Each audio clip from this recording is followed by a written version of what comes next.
We're going to give folks just one more minute to all join all the way, join audio, video, all of the fun things of our modern world, and then I'll introduce our panelists and hand it over to them.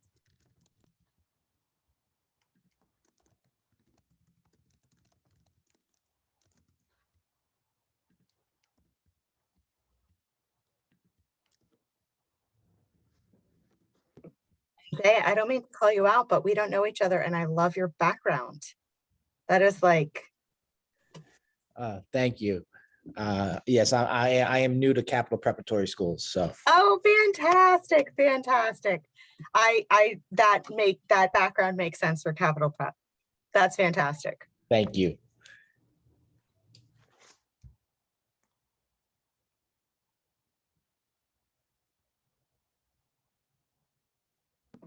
All right, well, it looks like we've sort of leveled out for the moment in terms of folks joining. So I'm Anna Hall, so I'll kick it off. I'm Anna Hall. I'm the CEO of the Northeast Charter Schools Network. We support the work of both the Connecticut Charter Schools Association and the New York Charter Schools Association, supporting almost 400 charter schools, serving almost 200,000 students in Connecticut and New York, and wrapping up another bonkers academic year. So thanks to all of you all for joining us. I know basically any hour in the month of June is a precious hour, especially on a beautiful day, and we thank you. I'm so thrilled to be joined here today by three folks from North Star Education Partners, and I won't overdo the introductions because you have their bios and they'll also introduce themselves. Shyam Kumar, Michael Stone, and Mariah, I apologize, I lost my place, Mariah Cohn, all from North Star Education Partners, which is a national equity-focused consulting group that works in academics, talent, and org-wide strategy. And the genesis of our conversation today is, first of all, the generosity and talent of Michael, Shyam, and Mariah, but also the fact that so many of you all and your peers have been reaching out to us and to others to talk about strategic planning. What's the best way to do strategic planning? Who's the best group to work with to do strategic planning? How do you think about strategic planning? All of those sorts of things. And so Michael and I were actually, I was lucky enough to be a interviewee in a strategic planning process that Michael was doing for another organization. And so impressed me with his approach and his sort of strategy that I said, this is the sort of thing that I think that people are asking us about over and over and over again. How do you think about good strategic planning? What are you asking for? Who should be doing it? What are the sorts of things that a school should be thinking about as they are thinking about doing strategic planning? So gratified. And thank you, Michael, Shyam, and Mariah, for spending your time with us this afternoon. And with that, I'll turn it over to you all. Anna, thank you so much for the warm welcome. So cool to see everybody. Hello, good afternoon to everyone. I'm going to go ahead and share my screen and get us kicked off. So we are just super thrilled to be here, and we had a lot of fun prepping for today.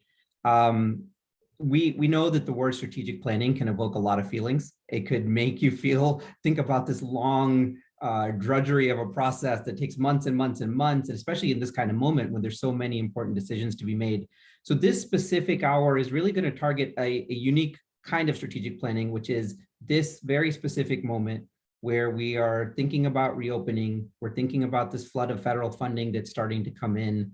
We're thinking about a number of important decisions. And so how do you think about strategic planning in times when you have lots of decisions to make, and you have to do it in ways that are inclusive and center the voices of your students and families? And how do you just kind of meet this moment? So that's going to be kind of the focus for today. And we intentionally titled this a discussion, as we're going to just kind of tee up the conversation, share some big ideas that we have and things that we've noticed from our partners. And we'll actually be spending time in breakout groups to kind of workshop these ideas together as we go through. So I'm actually going to skip this because we've already done a little bit of introduction. So the way we'll spend our time, I'll just do a little bit of intro about North Star and who we are in our work. We'll share some of the big ideas as we've been crisscrossing the country working with charter networks about strategic planning and specifically this moment of federal funding and what we are seeing as important and useful ways to think about how we take advantage of the funding that's coming in. And then we will get into breakout groups, as I mentioned, to allow you all to share ideas. How are you thinking about strategic planning now? How are you thinking about federal funding right now? And we'll close with some resources for you all to walk away with. So you'll be hearing from me. I'll kick us off. And then shortly I'll pass the baton to Michael to talk a little bit about this very unique moment. And Mariah is gonna help us facilitate to get into the breakout groups and get discussions going there. So you'll be hearing from each of us over the next hour or so. So a little bit of introduction to us. We are a national equity-focused consulting group. We work on a range of topics, particularly organizational strategy. So we run strategic planning processes with charters, districts, and nonprofits. In that lane, we do things like core values refreshes and mission statement refreshes. What we love doing and the thing that gets us most fired up is probably thinking about how do you set a set of equity-centered goals and thread it through your organization? How does that show up in your curriculum choices, in your facilities, in your culture practices? That's the kind of stuff that we really get really excited about. We do quite a bit in the academic strategy lane, also in all the aspects of people development, the teacher and leader recruitment, hiring, and onboarding cycle.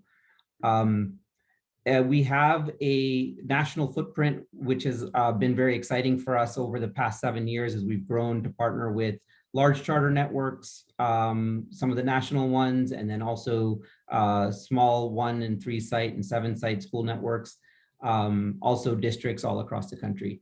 And by the way, we'll pass along this deck. So if you find yourself squinting at the slide, you'll have this deck to look at. Let me pass the baton to Michael to kind of tee up the conversation.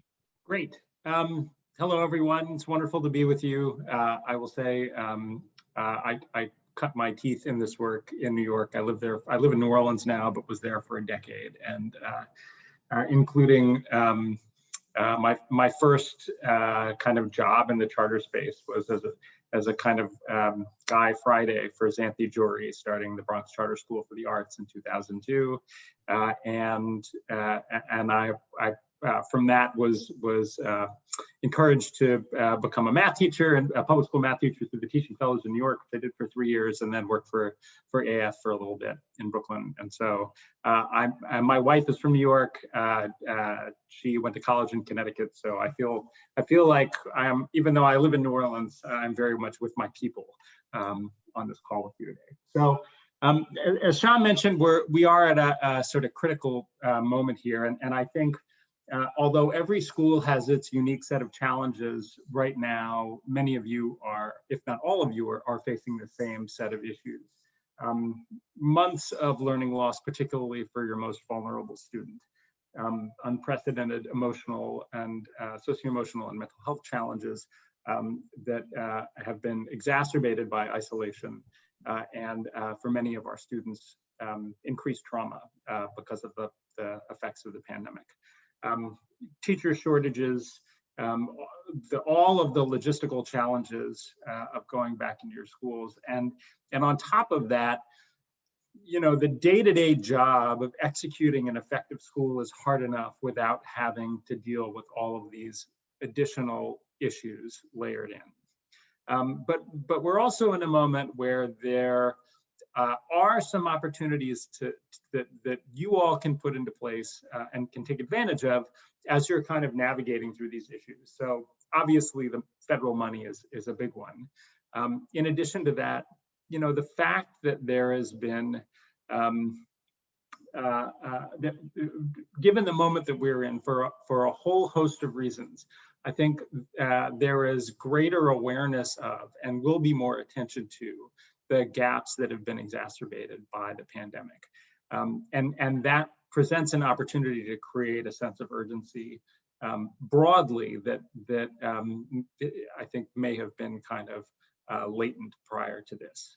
there is also, I think, an opportunity to leverage some of the learnings from remote learning and from the kind of innovation that you've had to undergo over the last year, and figure out what to integrate and perpetuate into your ongoing practice. And then finally, in many cases, as accountability has relaxed, that can provide you both a little more runway to get caught up, but also potentially the opportunity to take those things that you always felt like you were doing over and over again, even though they didn't really work, and try to tinker a little bit and innovate. So, in the research that we've done and the interaction that we've had with folks, I think there are, as you're thinking about what you want to focus on moving forward, a few things have bubbled up. One of them is more on the process side, and 3 of them are more around how you may want to use the resources that you have as you think about what the next year looks like. Some of this for some of you may be self-evident, but I think even if it is, it's a good reminder of kind of where your core needs to be. So in terms of your approach, keeping the idea that even though things are going very quickly and there are a ton of decisions that you need to make, making sure that you center your most marginalized students and the voices of families, students, and educators in the decision making, and that they are a part of that, is absolutely critical. Because if it isn't, then the likelihood that whatever adjustments you make stick is reduced. And you will not make in every case, make the choices that are as effective as you could. A couple of other things to think about here. Obviously, coming out of the pandemic, given the level of learning loss, extended learning time, high dosage tutoring, and expanded mental health supports are going to be things that you focus on. But as you are focusing your time and energy on those things, it's really critical that you not lose sight of the core pieces of your models that have made you effective. And I think there is a bit of a concern that in an effort to focus so intensely on high dosage tutoring, expanded mental health supports, we may lose the things like ensuring basic things like ensuring that you have a high-performing organizational culture and that you have high quality curriculum delivered with fidelity. You want to make sure that those things remain paramount. And then finally, just as a sort of point of orientation, it can be easy to start thinking when you begin assessing your students and you recognize kind of where they are on that continuum and how big that gap may be. There can be a tendency to start to focus on remediation. I think one of the things that we've been learning and thinking about and want to make sure that we're communicating with our clients is that it's critical to continue to focus on accelerating because otherwise you are merely perpetuating the gaps that exist. One of the ideas we wanted to offer up. So just a quick show of hands for those of you who are on camera. How many of you are in the middle of decision making right now about how to spend these federal dollars? Can I just get a quick show of hands? Okay, that's what I'm hoping. So in our area here in Atlanta, where I am, this was the week where our district started passing out these spreadsheets and said, fill this out and send it back within the next 2 weeks. So many of yeah, it's a 2-week turnaround. It's just lovely to come up with these very high stakes decisions in such a short turnaround. So we are suspecting there's 2 big questions you all are asking is like, what do we spend these dollars on? And then how do we think about strategic planning to do that in an effective way? So one of the ideas that we want to offer you all in this moment is think about investing federal dollars to as close to the core business of schools as possible. And when we say core business, we imagine right now the core priorities you all are up against is 1, how do you open schools safely for everyone? How do we address unfinished learning, as Michael was sharing? And what we would offer is build lasting equity focused systems that really take advantage of this moment in time when resources are flowing to redesign fundamentally systems that just have been needing to be strengthened over time. So just a couple of examples there. So thinking about the safely reopening schools, we have been just floored by the thoughtfulness that some of our partners are thinking about. How do we bring our students back in a way that cares for their mental health?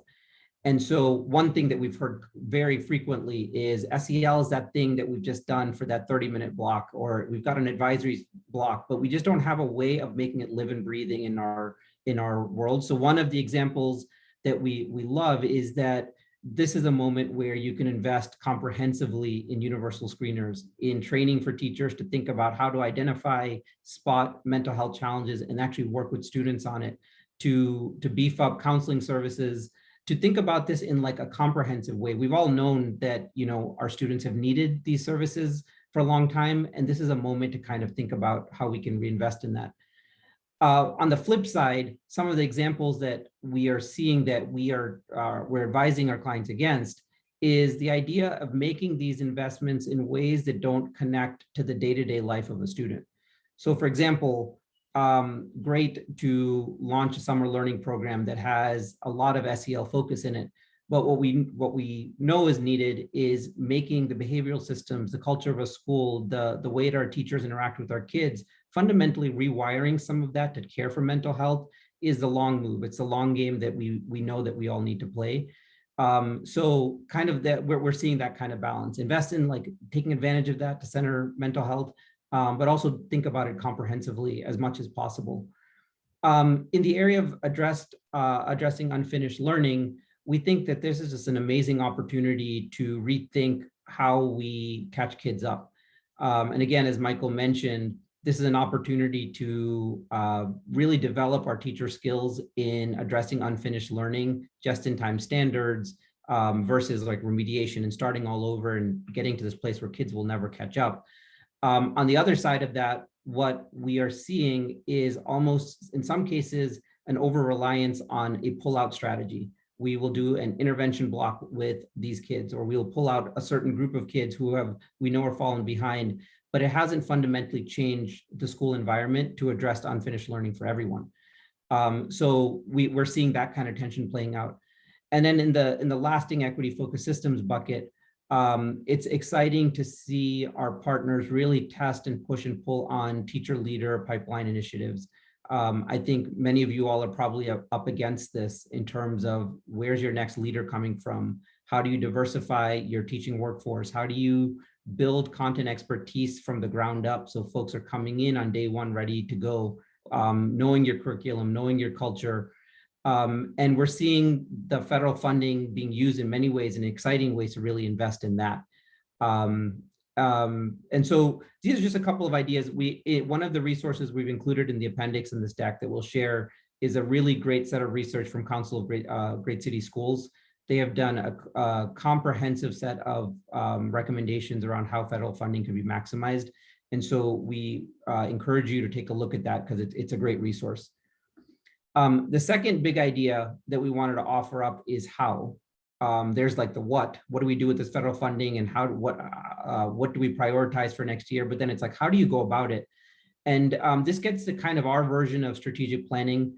We draw heavily on the work from our amazing partners at the National Equity Project and their Liberatory Design Cycle. We love it because of its simplicity. It ends up being center the voices of those closest to the problem and see the problem clearly, understand the historical context of it, engage your audience in ways that allow them to have voice in the solutions that are developed. So how do we center our parents and kids and our teachers and staff in the design process?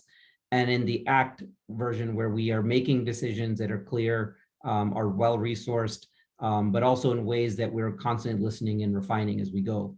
And it connects so many different amazing aspects of both equity and inclusion, clarity, and then also good, strong continuous improvement methodologies.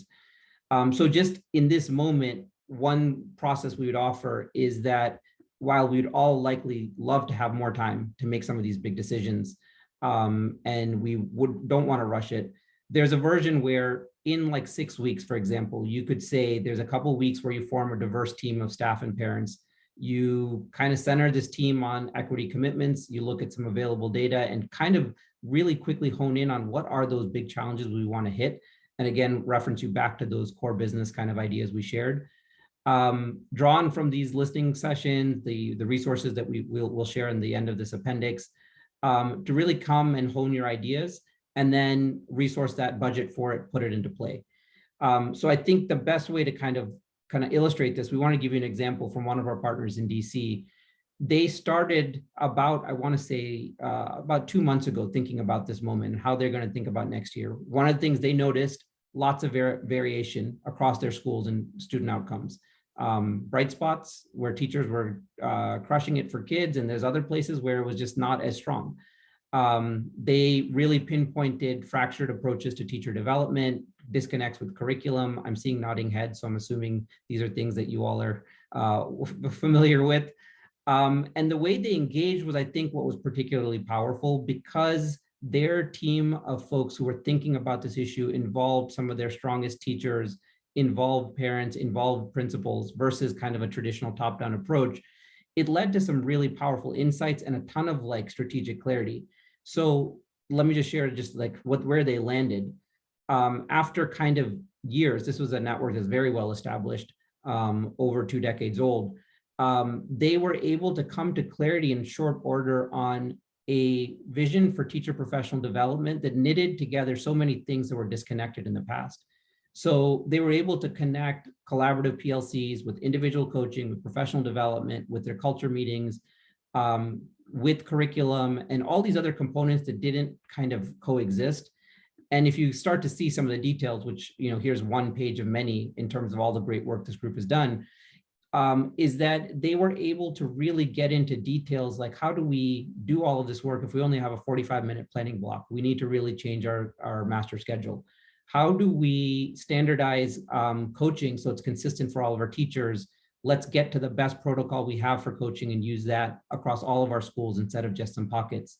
What is the way that professional development is no longer disconnected for curriculum? So their investments became much more targeted in connecting professional development with curriculum versus having those live separately. So we offer this up as an example, not for just the content. Your context could look very different, but more so to show the power of having a collaborative team really come together to use the moment to, in a pretty quick way, get to some clear solutions. So let me now pass it over to Mariah to talk about where we're going to go next, which is more hearing from you all and giving you space to connect. Welcome. I think one of the things that we believe really deeply in North Star is that the best answers are almost always in the room, and you're all in the room, have been grappling with strategic planning, thinking about where to go, what to do in a very short period of time.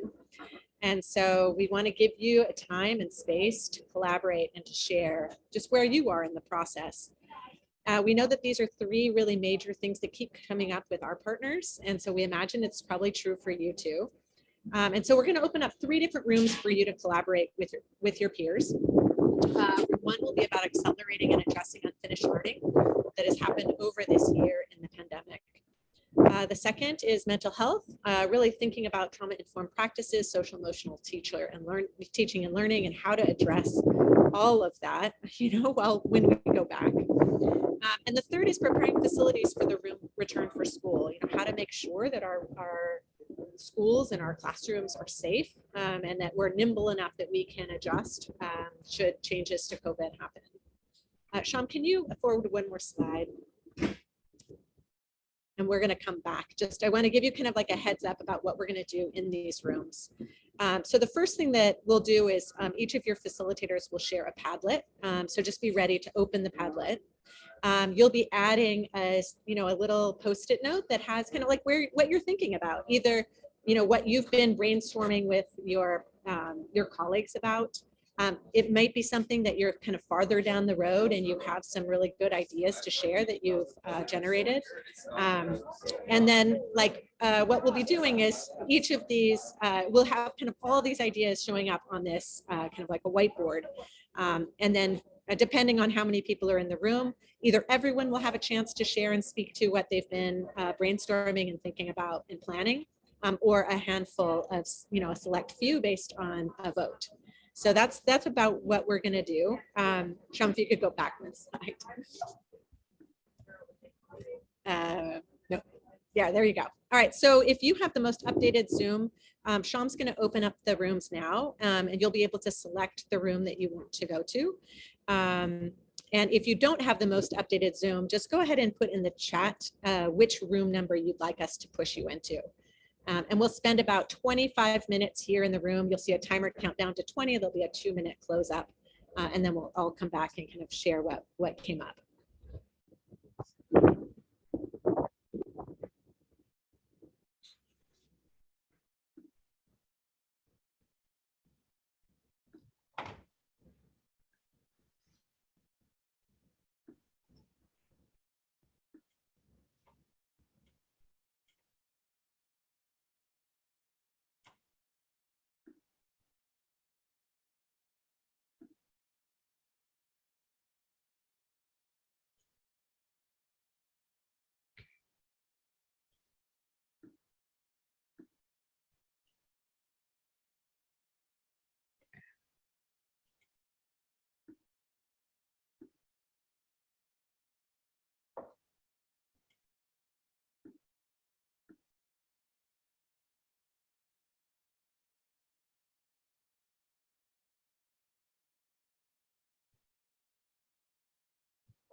Hi, Kaylee.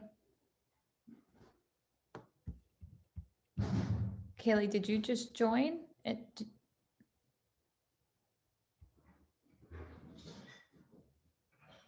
Hi, Kaylee. I'm guessing that you just came out of your breakout room, but if you joined and need help getting into a room, just let me know.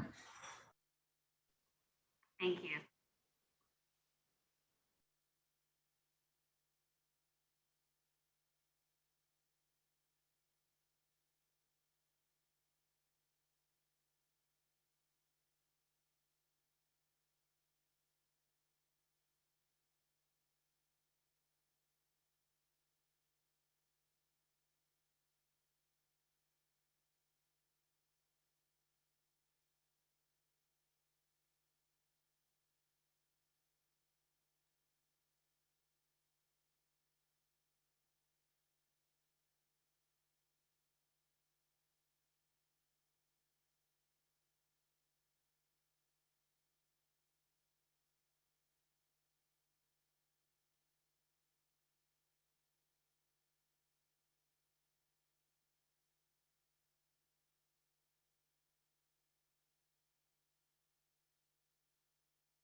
Welcome back, everyone. Sorry, like anytime we do breakout rooms, it's always, we have this like juicy discussions and then at some point you got to close them. People always get cut kind of in the midst of their conversation. Thanks so much, Sean, for sharing the screen. What we'd just love to do is kind of lift up some of the bigger ideas. We'll just kind of, I think, use the chat room just because we have 23 people on the call right now. What were some of the ideas that you heard that felt really sticky and interesting about how you might proceed forward? And let's just take maybe a couple of minutes to chat in the chat box. I'll narrate some of what I'm hearing and seeing, and then we'll lift up some of the ideas for us to share before we close out with some resources.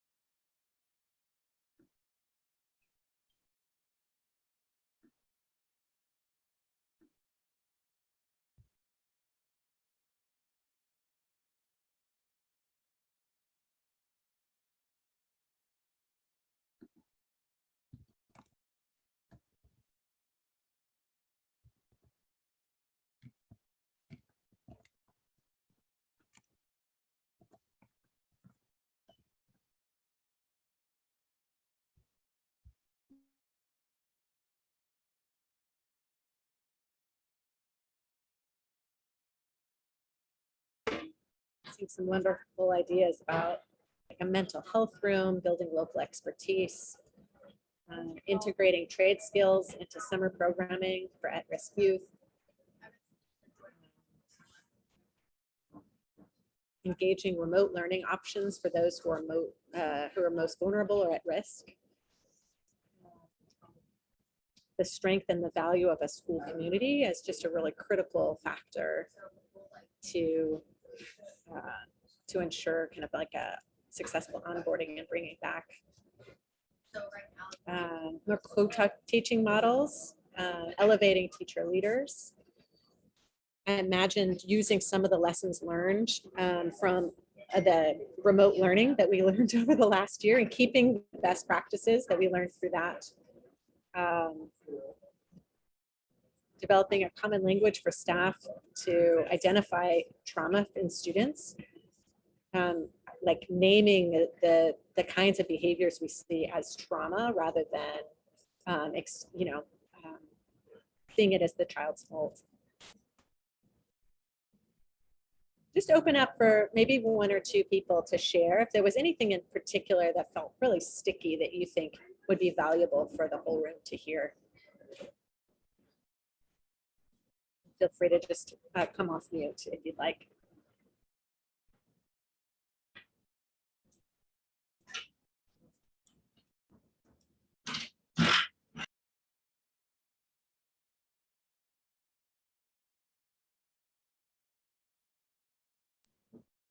All right, well, so I'm going to pass this back to Sean in just one moment, but I just wanted to like really ground us back in this place of ensuring that all of the decisions that we make in this very critical time with a very critical need and some critical resources, that we still want to make sure that we center it on the most marginalized. And so that we are sitting at the table with students and families, really listening from people who are experiencing the problems directly and building the answers and the solutions with them in mind and with their voices at the table.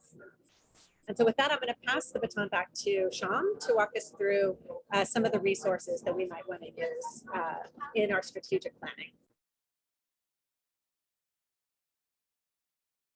Thanks, Mariah. So I think you've heard me say this a few times now, the Council of Great City Schools, this research study is really powerful in that it just directly aligned to things of the federal funding that's available, and it provides lots of very concrete ideas.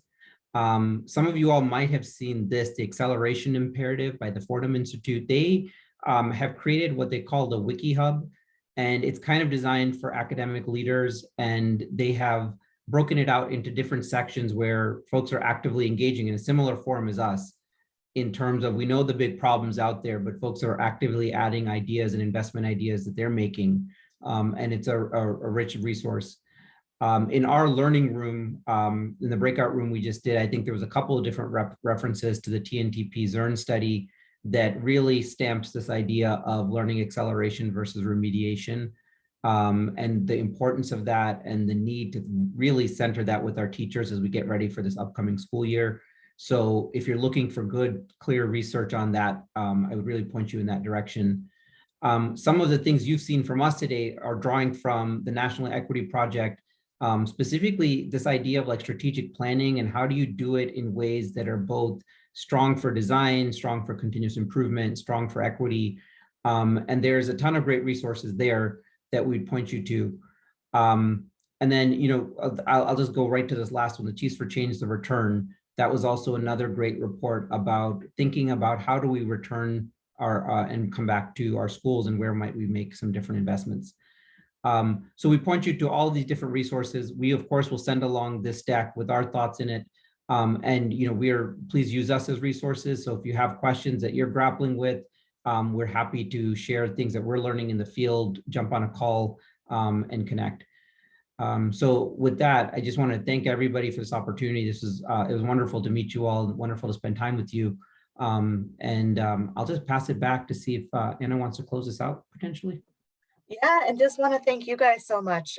You know, I know that June is both like the most important and sometimes the hardest time for everyone to sort of bend their brains to these things.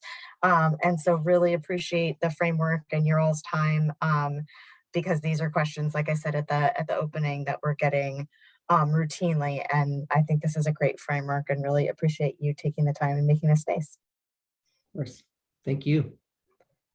All right, be well, everyone. And we'll post the materials and the recording, and would just echo Sham. And I don't know, Sham, if you, Mariah and Michael want to put contact information in the chat, or if it would be in the deck when we post it. But if folks want to follow up with you all for any, you know, follow-up conversations or anything like that.